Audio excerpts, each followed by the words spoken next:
Dug in. Upper A-frame was broken. As soon as it rolled underneath the car, it dug in and sent that thing a-flipping.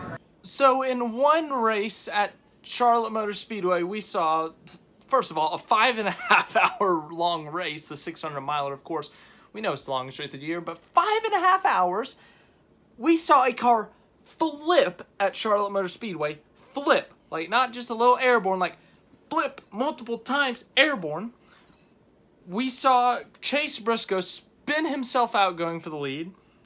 We saw a 4-wide attempt at a pass for the lead that resulted in a big one. We saw another big one midway through the race. At Charlotte Motor Speedway, I thought this was Talladega or Daytona the whole time. This was one of the most chaotic, yet one of the best Coca Cola 600s I have seen in my lifetime. I've been watching Coca Cola 600 since like 2010.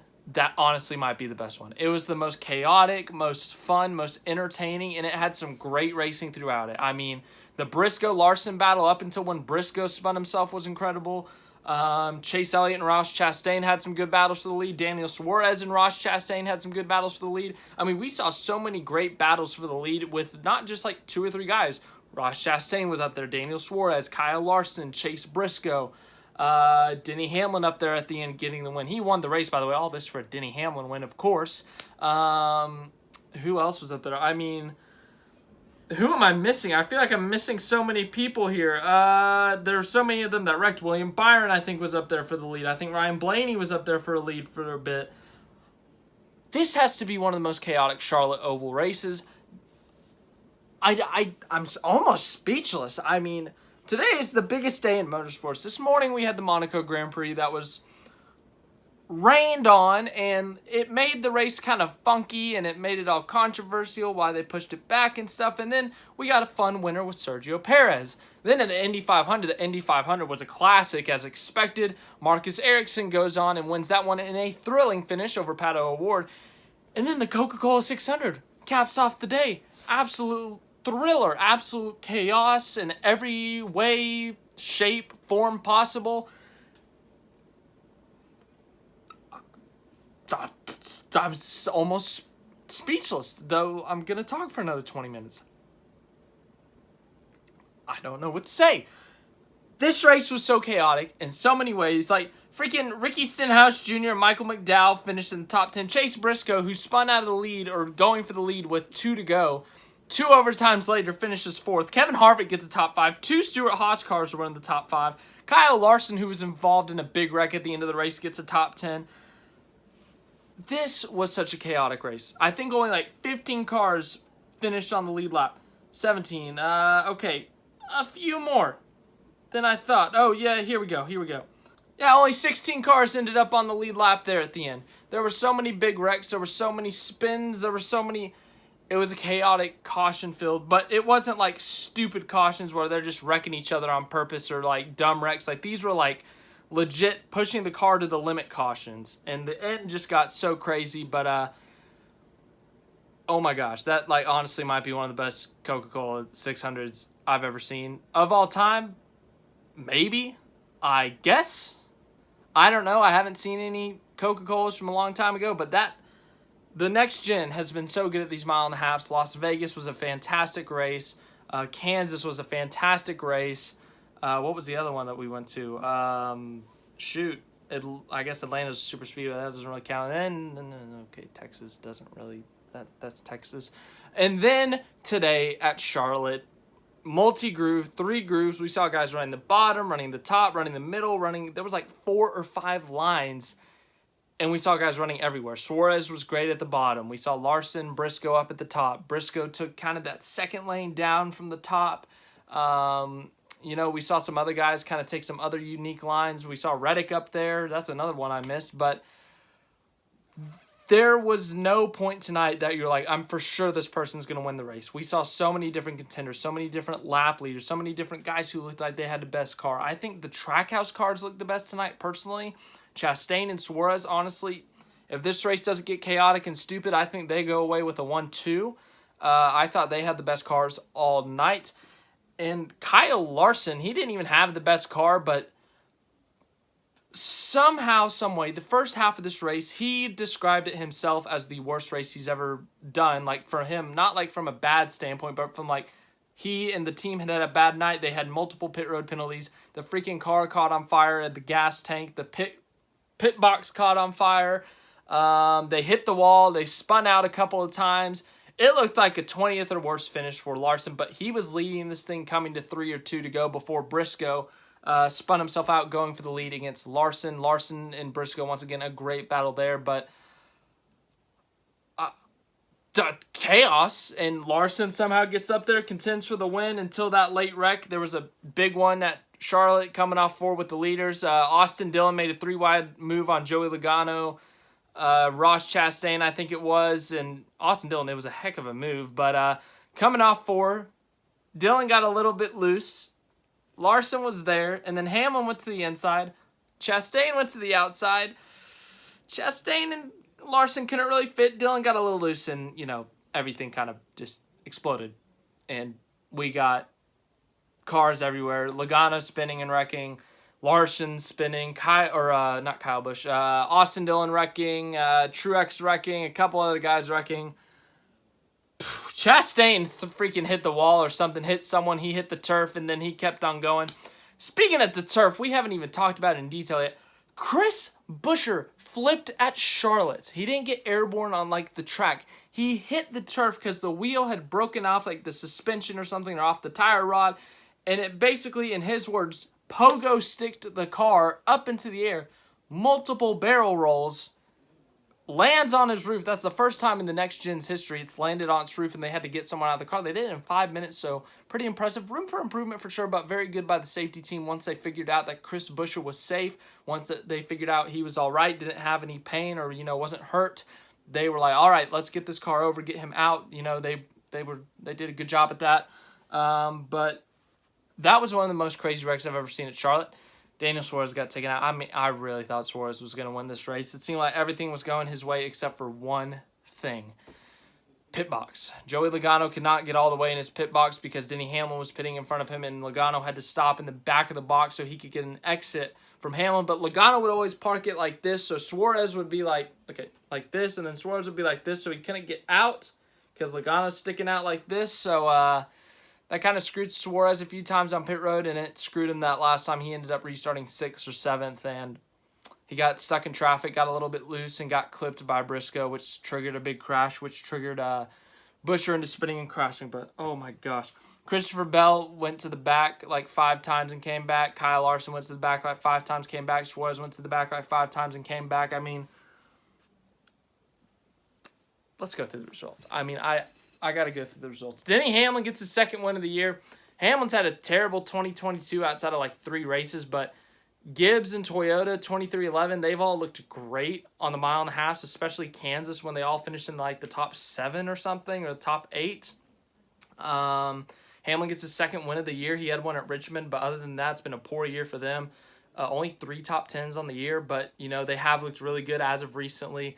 Runner-up at the Texas All-Star race, top 5 at Kansas, a win here tonight. So things are getting back on the right track for Denny Hamlin, Joe Gibbs Racing as a whole, Toyota as a whole. Kyle Busch's teammate finished 2nd. It was a Joe Gibbs battle for the win there at the end. They tried their hardest to race clean. They did end up racing clean. It could have been ugly there. Could have ended up with a Kevin Harvick win, but they kept it clean there at the end between the 2 of them. So we get Denny Hamlin, Kyle Busch, 1-2 for Joe Gibbs. 3-4 is actually 2 Stewart-Haas cars. In the first half of this race, Stewart-Haas was not doing great. At the end there, they had 4 cars in the top 10. It ends up with Kevin Harvick 3rd, Chase Briscoe 4th. Harvick had power steering issues tonight, and he was in the back half of the top 20. Like, you know, kind of the 13th to 18th range. But with all the chaos at the end of this race, he ends up 3rd, which was very impressive considering where he started off. Chase Briscoe rallies from that spin late in the race. He was wheeling it. He was looking great. I guess he learned his lesson from Bristol Dirt, you know, because he tried to wreck himself, or to wreck Reddick, and then also himself, but he ends up only wrecking himself this time, and he ends up finishing 4th. 5th place, Christopher Bell. As I said, he had a tire go down with like 25 to go, and he had to pit when he was running 4th, and he ends up rallying back with all the cautions and chaos and ends up finishing 5th. Tyler Reddick finishes 6th after having a flat tire. Late in this one, Stenhousen's up 7th. He was up there in contention at the end. 8th place, Michael McDowell. Great weekend for him. Qualified 9th or 10th and ends up with a top 10 through all the chaos. 9th place, Kyle Larson. Led a good amount of laps tonight. The second half of the race was much better, as I said earlier. The first half, disastrous, and Cliff Daniels gave an amazing speech to Larson. First half of this race sucked. We've had literally everything possible go wrong. Nothing else can go wrong. And, one other thing went wrong with that late race crash, but they end up getting 9th place finish. 10th place, Alex Bowman. Bowman, so quiet all night, ends up 10th somehow.